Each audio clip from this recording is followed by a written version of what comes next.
ನನ್ನ ಹೆಸರು ಪದ್ಮಿನಿ ಅಂತ. ನಾವು ನಾಗರಬಾವಿಯಿಂದ ಬರ್ತಾ ಇದ್ದೀವಿ.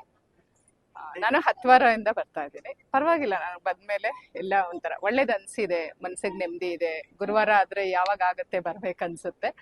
ಆಮೇಲೆ ನನ್ನ ಮಕ್ಳಿಗೆ ಕೇಳ್ಕೊಂಡು ಬರ್ತಾ ಇದ್ದೆ, ಬಟ್ ಪರವಾಗಿಲ್ಲ, ಒಳ್ಳೇದಾಗಿದೆ. ಅಂದ್ರೆ ಯಾರೇ ಆಗ್ಲಿ ದೇವ್ರ ಮೇಲೆ ನಂಬಿಕೆ ಇಟ್ಟು ಬಂದ್ರೆ ಅದು ಒಳ್ಳೇದಾಗತ್ತೆ.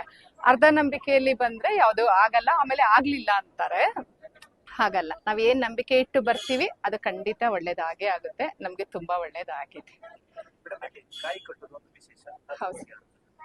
ಕಾಯಿ ಅಂದ್ರೆ ನನಗೂ ಫಸ್ಟ್ ಗೊತ್ತಿರ್ಲಿಲ್ಲ ಸರ್. ನಾವ್ ಹೀಗೆ ಬಂದು ಇಲ್ಲಿ ಕೇಳ್ಕೊಂಡು ಆಮೇಲೆ ಕಟ್ಟಕ್ ಸ್ಟಾರ್ಟ್ ಮಾಡಿದ್ದು. ಆಮೇಲೆ ಅಂದ್ರೆ ಅದು ಅಂದ್ರೆ ಒಂದ್ ವಾರನೇ ಅಂದ್ರೆ ಇಷ್ಟು ವಾರ ಅಂತ ಹೇಳ್ತಾರೆ. ಒಂದೊಂದು ಪ್ರಾಬ್ಲಮ್ಗೆ ಇಷ್ಟಿಷ್ಟು ವಾರ ಅಂತ ಇರುತ್ತೆ. ಆಮೇಲೆ ದೀಪ ಇರುತ್ತೆ. ಅದನ್ನ ಅವ್ರು ಹೇಳಿದ ಪ್ರಕಾರ ಬಂದು ಮಾಡ್ಬಿಟ್ಟು ಇಲ್ಲಿ ತೆಂಗಿನಕಾಯಿ ಕಟ್ಟಿ ಆಮೇಲೆ ಹೋಗಿ ಲಾಸ್ಟ್ಗೆ ಏನ್ ಮಾಡ್ಬೇಕಂತ ಅವ್ರನ್ನ ಕೇಳ್ಬೇಕು. ನನಗೂ 21 ವಾರ ಹೇಳಿದ್ದಾರೆ. ನಾನಿದು 10ನೇ ವಾರ ಬಂದಿದ್ದೀನಿ. ಆಗಿದೆ ಸರ್. ಮಕ್ಕಳಲ್ಲಿ ಎಷ್ಟೋ ಬದಲಾವಣೆ ಆಗಿದೆ. ನಾನು ಕೇಳ್ಕೊಂಡಿರೋದು ಮಕ್ಕಳಿಗೆ.